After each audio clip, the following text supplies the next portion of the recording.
അലൈക്കും വറഹ്മത്തുള്ളാഹി വബറകാതുഹു. ഇൻഷാ അല്ലാഹ് ഇന്ന് നമുക്ക് എടുക്കാനുള്ള ഭാഗം ഗാനം കേട്ട നേരം, അതായത് ചെറുശ്ശേരി നമ്പൂതിരിയുടെ കൃഷ്ണഗാഥ എന്ന കൃതിയിൽ നിന്ന് എടുത്ത ഭാഗമാണ് ഗാനം കേട്ട നേരം. അത് ആ ചിത്രത്തിൽ കാണുന്ന പോലെ തന്നെ ശ്രീകൃഷ്ണനെ കുറിച്ചുള്ള ഒരു കവിതയാണ് ഇത്. അപ്പോൾ ഈ ചെറുശ്ശേരിയെക്കുറിച്ച് പറയുമ്പോൾ, ചെറുശ്ശേരി പഴയകാല കവികളിൽ പ്രധാനപ്പെട്ട പഴയകാല കവികളിൽ പ്രധാനപ്പെട്ട ഒരാളാണ് ചെറുശ്ശേരി നമ്പൂതിരി. അപ്പോൾ ആ ക്രിസ്തുവർഷം 15-ാം നൂറ്റാണ്ടിൽ ജീവിച്ചിരുന്ന മലയാള കവിയാണ് ആര്? ചെറുശ്ശേരി നമ്പൂതിരി. 1375-1475 മരണം. ഉത്തര കേരളത്തിൽ പഴയ കുറുമ്പനാട് താലൂക്കിലെ വടകരയിൽ ചെറുശ്ശേരി ഇല്ലത്തിൽ ജനിച്ചു. അങ്ങനെ ഒരു ഇല്ലം ഇന്നില്ല. 18-ാം നൂറ്റാണ്ടിലുണ്ടായ മൈസൂർ പടയോട്ടക്കാലത്ത് ഉത്തര കേരളത്തിൽ നിന്ന് അനേകം നമ്പൂതിരി കുടുംബങ്ങൾ സ്ഥലം വിട്ടു. കൂട്ടത്തിൽ നശിച്ചു പോയതാവണം ചെറുശ്ശേരി ഇല്ലം. ചെറുശ്ശേരി ഇല്ലം പുനം ഇല്ലയിൽ ലയിച്ചുവെന്നും ഒരഭിപ്രായമുണ്ട്. അപ്പോൾ ഇതാണ് ചെറുശ്ശേരിയുടെ ജീവിതകാലത്തെക്കുറിച്ചുള്ള ഒരു ഭാഗം. അതിൽ കൃഷ്ണഗാഥയുടെ കർത്താവ് ചെറുശ്ശേരി നമ്പൂതിരിയാണ്. 1881 പുറത്തിറങ്ങിയ ഭാഷാചരിത്രത്തിൽ പി. ഗോവിന്ദൻ പിള്ള അഭിപ്രായപ്പെട്ടിരുന്നു. അപ്പോൾ കൃഷ്ണഗാഥ രചിച്ചത് ആരാണ് എന്നതിൽ പല അഭിപ്രായങ്ങളുണ്ട്. പൂനം നമ്പൂതിരിയാണെന്ന് ഒരു അഭിപ്രായമുണ്ട്. അതുപോലെ തന്നെ ചെറുശ്ശേരിയാണ് എന്നും അഭിപ്രായമുണ്ട്. അപ്പോൾ ചെറുശ്ശേരി നമ്പൂതിരിയാണ് കൃഷ്ണഗാഥ, അതായത് കൃഷ്ണഗാഥ എന്ന് പറയാൻ കാരണം കൃഷ്ണഗാഥയിൽ നിന്നെടുത്താണ് നമ്മുടെ ഗാനം കേട്ട നേരം എന്നുള്ള ഈ ഭാഗം. അപ്പോൾ കൃഷ്ണഗാഥ രചിച്ചത് ചെറുശ്ശേരി നമ്പൂതിരിയാണെന്നാണ് പ്രബലമായിട്ടുള്ള അഭിപ്രായം. അതായത് അദ്ദേഹത്തോട് കോലത്തുനാട് ഭരിച്ചിരുന്ന ഉദയവർമ്മ രാജാവിൻ്റെ ആജ്ഞപ്രകാരമാണെന്ത് കൃഷ്ണഗാഥ രചിക്കുന്നതെന്നും അഭിപ്രായമുണ്ട്. അപ്പോൾ അതാണ് ഇനി പിന്നെ ബാക്കി പറയണേ. പ്രാചീന കവിത്രയത്തിൽ ഒരാളായിരുന്നു ഇദ്ദേഹം. ക്രിസ്തുവർഷം 1466-75 കാലത്ത് കോലത്തുനാട് ഭരിച്ചിരുന്ന ഉദയവർമ്മൻ്റെ പണ്ഡിത സദസ്സിലെ അംഗമായിരുന്നു ആര്? ചെറുശ്ശേരി നമ്പൂതിരി. ഭക്തി, ഫലിതം, ശൃംഗാരം എന്നീ ഭാവങ്ങളാണ് ചെറുശ്ശേരിയുടെ കാവ്യങ്ങളിൽ ദർശിക്കാനാവുന്നത്. അതുപോലെ തന്നെ സമകാലീനന്മാരായിരുന്ന മറ്റ് ഭാഷാ കവികളിൽ നിന്നും ഒട്ടും വ്യത്യസ്തനായിരുന്നില്ല ഈ ശൈലി. എങ്കിലും സംസ്കൃത ഭാഷയോട് കൂടുതൽ പ്രതിപത്തി പുലർത്തിയിരുന്ന മലനാട്ടിലെ കവികൾക്കിടെ മഹാകവി എന്നിരിക്കെയും ഏറെ പ്രശസ്തനായ ചെറുശ്ശേരി. കൃഷ്ണഗാഥയാണ് പ്രധാന കൃതി. അപ്പോൾ ചെറുശ്ശേരിയുടെ പ്രധാന കൃതിയാണിത് കൃഷ്ണഗാഥ. ആ കൃഷ്ണഗാഥയിലെ ഭാഗമാണെന്ത് ഗാനം കേട്ട നേരമുള്ള ഈ കവിത. ഇനി നമുക്ക് കവിതയിലേക്ക് കടക്കാം. അപ്പോൾ കവിത സാഹിത്യമഞ്ജരി വിഭാഗത്തിൽപ്പെട്ടതാണ്. അതായത് സാഹിത്യമഞ്ജരി എന്ന് പറയാൻ കാരണം മഞ്ജരി കവിതകൾ ഒരുപാട് ഈണത്തിലും രാഗത്തിലും പാടാൻ കഴിയുന്ന കവിതകളാണ് സാഹിത്യമഞ്ജരി വിഭാഗത്തിലുണ്ടാവുക. അപ്പോൾ നിങ്ങൾക്ക് ഈ കവിത പല ഈണത്തിലും രാഗത്തിലും പാടാൻ കഴിയും. അപ്പോൾ നിങ്ങൾ അത് പാടി നോക്കുക. ഓക്കെ, ഇനി നമ്മൾ ക്ലാസ്സിലേക്ക് കടക്കുകയാണ്. രാഗങ്ങളോരോന്നീ ഗോകുല നായകൻ മേളം കലർന്നങ്ങു പാടുന്നേരം വൃന്ദാവനം തന്നിലുള്ളൊരു ജീവികൾ നന്ദിച്ചു നിന്നുതേ മന്ദം മന്ദം. അപ്പോൾ രാഗങ്ങൾ ഓരോ രാഗങ്ങൾ ഗോകുല നായകൻ മേളം കലർന്നങ്ങു പാടുന്നേരം. ഗോകുല നായകൻ എന്ന് പറഞ്ഞാൽ ശ്രീകൃഷ്ണനെ കുറിച്ചാണ് ഗോകുല നായകൻ എന്ന് പറയാം. അതായത് പശുക്കളെ മേയ്ക്കുന്ന ആളാണ് ആരായിരുന്നു? കൃഷ്ണനായിരുന്നു. അപ്പോൾ അതുകൊണ്ടാണ് ഗോകുല നായകൻ എന്ന് പറയുന്നത്. അപ്പോൾ ഗോകുല നായകൻ എന്നുള്ള അർത്ഥം എന്താണ്? ശ്രീകൃഷ്ണൻ എന്നുള്ളതാണ്. മേളം കലർന്നു പാടുന്നേരം, മേളം കലർന്ന താളത്തോടെ പാടുന്ന നേരം വൃന്ദാവനം തന്നിലുള്ളൊരു ജീവികൾ, ഈ വൃന്ദാവനം എന്ന് പറഞ്ഞാൽ പൂന്തോട്ടം, വൃന്ദാവനം തന്നിലുള്ളൊരു പൂന്തോട്ടത്തിലുള്ള ജീവികൾ നന്ദിച്ചു നിന്നുതേ മന്ദം മന്ദം, സന്തോഷത്തോടുകൂടി മെല്ലെ അവർ നിന്നു. മന്ദം എന്ന് പറഞ്ഞാൽ മെല്ലെ, നന്ദിച്ചു നിൽക്കാനാൽ സന്തോഷത്തോടെ നിൽക്കുക. ഷഡ്പദമാലകൾ അത്ഭുതമായൊരു പുഷ്പരസത്തെ വെടിഞ്ഞുടനെ ഗാനമായി മേവിന തേനെ കുടിപ്പാനായി ആനനം തങ്കലെ ചെന്നുപൂക്കു. ഷഡ്പദമാലകൾ എന്ന് പറഞ്ഞാൽ വണ്ടിൻ കൂട്ടങ്ങൾ. ഷഡ്പദം എന്ന് പറഞ്ഞാൽ 6 കാലുള്ള ജീവികൾക്കാണ് ഷഡ്പദം. ഷഡ്പദം എന്ന് പറഞ്ഞാൽ 6 കാലുള്ള ജീവികൾ. അപ്പോൾ 6 കാലുള്ള ജീവികൾ വണ്ടുകൾ, അതുപോലെ തന്നെ പൂമ്പാറ്റകൾ, ഇവയൊക്കെ പുഷ്പരസത്തെ വെടിഞ്ഞുടനെ. പുഷ്പരസം എന്ന് പറഞ്ഞാൽ തേന്. പുഷ്പരസം പൂവിൻ്റെ രസമാണ് തേൻ. പുഷ്പരസം തേൻ. പുഷ്പരസത്തെ വെടിഞ്ഞുടനെ, തേനിന് ഒഴിവാക്കിയിട്ട് ഉപേക്ഷിച്ചിട്ട് ഗാനമായി മേവിനെ തേനെ കുടിപ്പാനായി ആനനം തങ്കലെ ചെന്നു പൂക്കും. ഗാനമായി മേവിനെ എന്ന് പറഞ്ഞാൽ ഗാനമായി തീർന്ന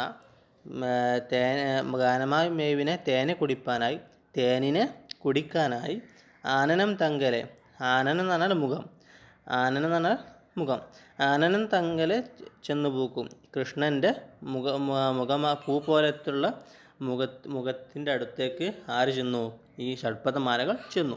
ആനനം തങ്കലെ ചെന്നു പൂക്കും എന്ന് പറഞ്ഞാൽ ശ്രീകൃഷ്ണൻ്റെ മുഖം പൂ പോലത്തെ മുഖമാണ്. അപ്പോൾ ആ പൂ യഥാർത്ഥ പൂവിനെ വിട്ടിട്ട്, യഥാർത്ഥ പൂവിൻ്റെ തേനിനെ വിട്ട് ശ്രീകൃഷ്ണൻ്റെ പൂ പോലത്തെ മുഖത്തിലേക്ക് ആര് ചെന്നു? ഷഡ്പദമാലകൾ, 6 കാലുള്ള ജീവികൾ ചെന്നു. ഇനി അടുത്ത ആരാ വരുന്നത്? കോകിലാജാലങ്ങൾ കോലക്കുഴൽ കേട്ടു മുഖങ്ങളായങ്ങു നിന്നു പോയി. ചേണുറ്റ വേണുതൻ തേനുറ്റ നാദത്തെ താനുറ്റ മദാനത്തിന് മീതെ കേട്ടു. അപ്പോൾ കോകിലാജാലങ്ങൾ, കോകിൽ എന്ന് പറഞ്ഞാൽ ആരാണ്? കുയിൽക്കൂട്ടം. കോകിലെന്ന് പറഞ്ഞാൽ കുയിൽ, ജാലം എന്ന് പറഞ്ഞാൽ ജാലങ്ങൾ എന്ന് പറഞ്ഞാൽ കൂട്ടം. അപ്പോൾ കോകിലാജാലങ്ങൾ കുയിൽക്കൂട്ടങ്ങൾ കോലക്കുഴൽ കേട്ടു.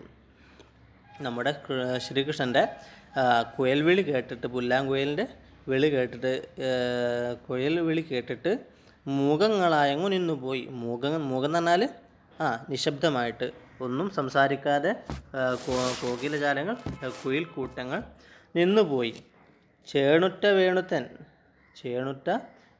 വേണുത്തൻ തേനുറ്റ നാദത്തെ താനുറ്റ മീതത്തിന് മീതെ കേട്ടു. ചേണുറ്റ വേണുത്തൻ എന്ന് പറഞ്ഞാൽ മനോഹരമായിട്ടുള്ള, ചേണുറ്റ പറഞ്ഞാൽ ഭംഗിയുള്ള, ചേണുറ്റ ഭംഗിയുള്ള വേണുത്തൻ ഈ ശ്രീകൃഷ്ണൻ്റെ തേനുറ്റ നാദം, തേൻ പോലെയുള്ള ഈ ശബ്ദം കേട്ടിട്ട് താനുറ്റ നാദത്തിന് മീതെ കേട്ടു. താനുറ്റ പറഞ്ഞാൽ തനിക്ക് പറ്റുന്ന, താനുറ്റ പറഞ്ഞാൽ തനിക്ക് കഴിയുന്ന, താനുറ്റ നാദത്തിന് മീതെ കേട്ടു. നാദം എന്ന ശബ്ദം. അപ്പോൾ കുയിൽക്കൂട്ടങ്ങളുടെ ശബ്ദത്തേക്കാളും ഉഷാറായിട്ടുള്ളൊരു പാട്ടാണ് ആര് പാടിയത്? നമ്മുടെ ശ്രീകൃഷ്ണൻ പാടിയത്. അപ്പോൾ കുയിലുകൾ എന്താവും? നന്നായിട്ട് പാട്ട് പാടും. അപ്പോൾ കോകിലജാലങ്ങൾ കോലക്കുഴൽ കേട്ടു മുഖങ്ങളായങ്ങു നിന്നു പോയി. ചേണുറ്റ വേണുത്തൻ തേനുറ്റ നാദത്തെ താനുറ്റ മീതത്തിന് മേലെ കേട്ടു. അപ്പോൾ എന്താണ്, കുയിൽക്കൂട്ടങ്ങൾ പാടുന്നതിനേക്കാൾ ഉഷാറായിട്ട് ആര് പാടി? നമ്മുടെ കൃഷ്ണൻ പാടി. അത് കേട്ടിട്ട് ആര് നിന്നുപോയി? കുയിലുകൾ നിന്നുപോയി. ആ പാട്ട് കേട്ട് നിന്നുപോയി. വേലപ്പെടാതെ താൻ മാനിച്ചു നിന്നിട്ടു ചാല പഠിപ്പാനാ എന്ന പോലെ. വേലപ്പെടാതെ എന്നാൽ പണിപ്പെടാതെ, അതായത് പണിപ്പെടാതെ എന്ന് പറഞ്ഞാൽ എന്താണ് അർത്ഥം? പ്രയാസം കൂടാതെ, പണിപ്പെടാതെ, വേലപ്പെടാതെ താൻ നിന്നിട്ടു. മാനിച്ചു നിൽക്കാനാൽ ആദരിച്ച് നിന്നിട്ട് ചാല പഠിപ്പാനായി, ചാല എന്ന് പറഞ്ഞാൽ അധികം, പഠിപ്പാനായി എന്ന പോലെ. അപ്പോൾ എന്താണ്, ഈ കുയിലുകൾ കൃഷ്ണൻ്റെ അടുത്ത് നിന്ന് പാട്ട് പഠിക്കുന്നത് പോലെ ആദരവോടുകൂടി കൃഷ്ണൻ്റെ മുമ്പിൽ അവരിരുന്നു. കേകിനിരകളും വേഗത്തിൽ ചെന്നിട്ടു കൂകിക്കുഴഞ്ഞൊരു കണ്ടവുമായി നീലത്തഴയായ പീലിപ്പുറം തന്നെ ചാല പരത്തി വിരിച്ചു ചമ്മി. ഇനി അടുത്തതായിട്ട് ആരാ വരുന്നത്? കേകിനിരകളാണ്. കേകിനിരകൾ എന്ന് പറഞ്ഞാൽ മയിൽക്കൂട്ടം. കേകിനിരകളും വേഗത്തിൽ ചെന്നിട്ട് കൂകിക്കുഴഞ്ഞൊരു കണ്ടവുമായി. അപ്പോൾ കുയിലുകൾ വന്നു, ഷഡ്പദങ്ങൾ വന്നു. അതുപോലെ തന്നെ ഇനി അടുത്ത ആരാ വരുന്നത്? കേകിനിരകളാണ്, മയിൽക്കൂട്ടങ്ങളാണ്. മയിൽക്കൂട്ടങ്ങൾ കൂകിക്കുഴഞ്ഞ കണ്ടവുമായി, ഒച്ച വെച്ച് കുഴഞ്ഞിട്ടുള്ള കണ്ടം എന്ന് പറഞ്ഞാൽ കഴുത്ത്. അപ്പോൾ കേകിനിരകൾ വേഗത്തിൽ ചെന്നിട്ടും കൂകിക്കുഴഞ്ഞൊരു കണ്ടവുമായി നീലത്തഴയായ പീലിപ്പുറം തന്നെ ചാല പരത്തി വിരിച്ചു ചമ്മി. നീലത്തഴ എന്ന് പറഞ്ഞാൽ നീല നിറത്തിലുള്ള, പീലിപ്പുറം എന്ന് പറഞ്ഞാൽ മയിലിൻ്റെ പീലിയുടെ പുറം. അപ്പോൾ പീലിപ്പുറം ചാല പരത്തി, ചാല എന്ന് പറഞ്ഞാൽ ഭംഗിയായിട്ട് പരത്തി വിടർത്തി വെച്ചിട്ട് വിരിച്ചു ചെമ്മെ, ഭംഗിയായ അവകൾ എന്തായി? വിരിച്ചു. അത് പീലി വിടർത്തി എന്താണ് ആര്? നമ്മുടെ മയിൽക്കൂട്ടങ്ങൾ എന്തായി? അവരുടെ മയിലുകൾ അതിൻ്റെ പീലി വിടർത്തി വെച്ചു. പാടിത്തുടങ്ങുമ്പോൾ നീടുത്ത താളത്തിൽ ആടിത്തുടങ്ങിയതു മെല്ലെ മെല്ലെ. അങ്ങനെ എന്താണ് കൃഷ്ണൻ പാടുമ്പോൾ നീടുറ്റ താളത്തിൽ, നീടുറ്റ എന്ന് പറഞ്ഞാൽ നല്ല ഭംഗിയോടുകൂടി കൃഷ്ണൻ പാടുമ്പോൾ ആടിത്തുടങ്ങിയതു മെല്ലെ മെല്ലെ. ഈ കുയിലുകൾ മയിലുകൾ മെല്ലെ മെല്ലെ ആടി. പുണ്യതമങ്ങളായുള്ള മരങ്ങളും കണ്ണൻ കുഴൽക്കിളി കേട്ട നേരം തേനുറ്റു വീഴുന്ന പൂക്കൾ ചൊരിഞ്ഞുടൻ മാനിച്ചു കൊമ്പെല്ലാം താഴ്ത്തി നിന്നു. അപ്പോൾ പുണ്യതമങ്ങളായിട്ടുള്ള പുണ്യമേറിയ അധികം പുണ്യമായിട്ടുള്ള മരങ്ങൾ കണ്ണൻ കുഴൽവിളി കേട്ട നേരം, ശ്രീകൃഷ്ണൻ്റെ ഈ ഓടക്കുഴൽ വിളി കേട്ട സമയത്ത് തേനുറ്റു വീഴുന്ന പൂക്കൾ ചൊരിഞ്ഞുടൻ, തേനുകൾ ഉറ്റി വീഴുന്ന പൂക്കൾ ചൊരിഞ്ഞു കൊടുത്തു. ചൊരിയുക എന്ന് പറഞ്ഞാൽ ഇട്ട് കൊടുക്കുക. മാനിച്ചു കൊമ്പെല്ലാം താഴ്ത്തി. അങ്ങനെ ചൊരിഞ്ഞിട്ട് മാനിക്കെന്ന് പറഞ്ഞാൽ ആദരിച്ചുകൊണ്ട് കൊമ്പുകളെല്ലാം താഴ്ത്തി നിന്നു. അപ്പോൾ കൊമ്പുകളൊക്കെ എന്തായി, ശ്രീകൃഷ്ണന് വേണ്ടിയിട്ട് എന്തായി, തേനുള്ള പൂക്കൾ പൊഴിച്ചിട്ട് എന്തായി, അവർ ആദരവോട് കൂടിയ ശ്രീകൃഷ്ണൻ്റെ മുമ്പിൽ നിന്നു. ഇനി മാൻപെഴുന്ന ചില മാൻപേടകളെല്ലാം ചാമ്പി മയങ്ങിനെ കൺമിഴിയും ഒട്ടൊട്ടു ചിമ്മിക്കൊണ്ടിഷ്ടത്തിലമ്പോടു വട്ടത്തിൽ മേവിതേ പെട്ടെന്നപ്പോൾ. മാൻപെഴുന്ന എന്ന് പറഞ്ഞാൽ മനോഹരമായിട്ടുള്ള ചില മാൻപേടകളെല്ലാം, ചില മാൻകുട്ടികൾ ചാമ്പി മയങ്ങിനെ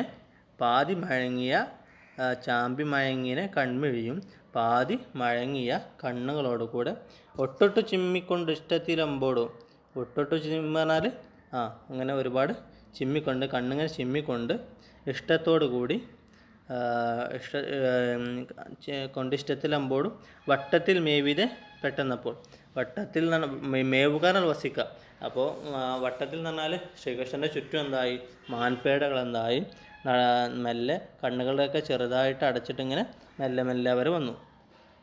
കർണങ്ങളാലൊന്നു തിണ്ണം കുലമ്പിച്ചു കണ്ണൻ കുഴൽക്ക് വിളി കൊടുത്തു ചെമ്മേ. അപ്പോൾ കണ്ണൻ കുഴൽക്ക് കർണം എന്ന് പറഞ്ഞാൽ ചെവികൾ. കർണങ്ങൾ ഓരോന്നു തിണ്ണം എന്ന് പറഞ്ഞാൽ വേഗത്തിൽ കുലുക്കിയിട്ട്, അപ്പോൾ അവരുടെ ചെവികളൊക്കെ, മാനുകളുടെ ചെവികൾ വേഗത്തിൽ കുലുക്കിയിട്ട് കണ്ണൻ കുഴൽക്കു കൊടുത്തു ചെമ്മേ. കണ്ണൻ്റെ, ശ്രീകൃഷ്ണൻ്റെ കുഴൽവിളി കേൾക്കാൻ വേണ്ടി അവർ മനോഹരമായിട്ട് അവരിൽ നിന്നു.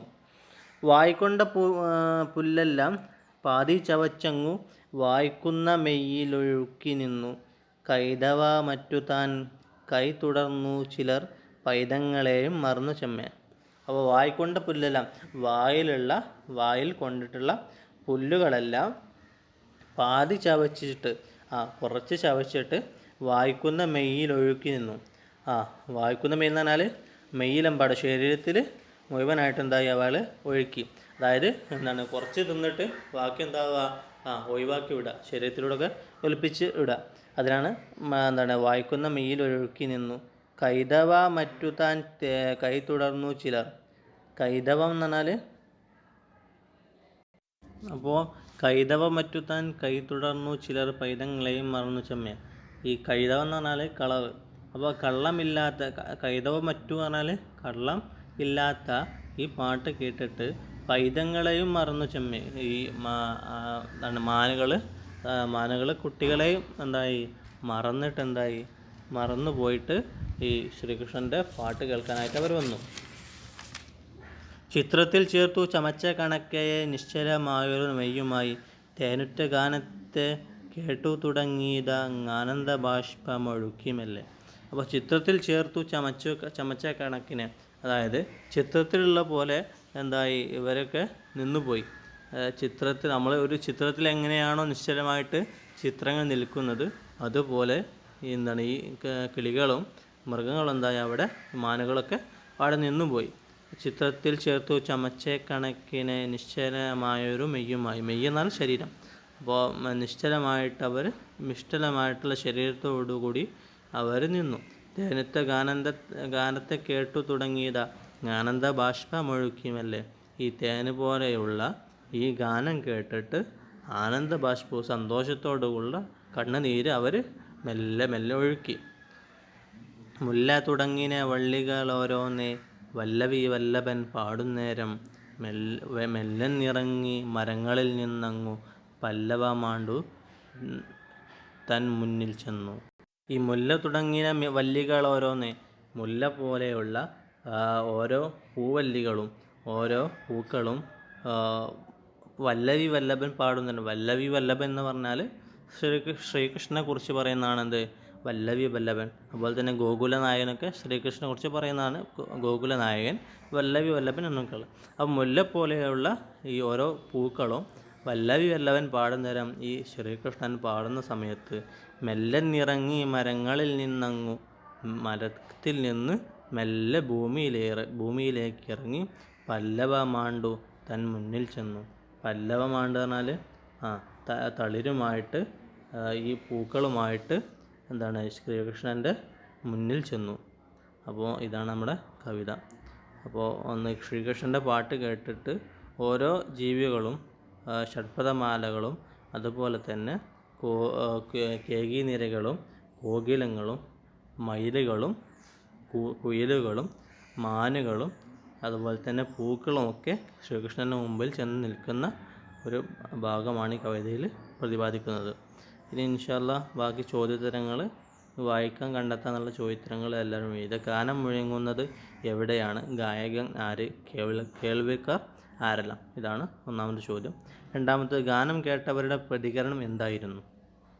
അടുത്തത് ചിത്രത്തിൽ ചേർത്തു ചമച്ച കണക്കെ നിശ്ചലമായിരുന്നു മെയ്യുമായി നിൽക്കുന്നത് ആരാണ്?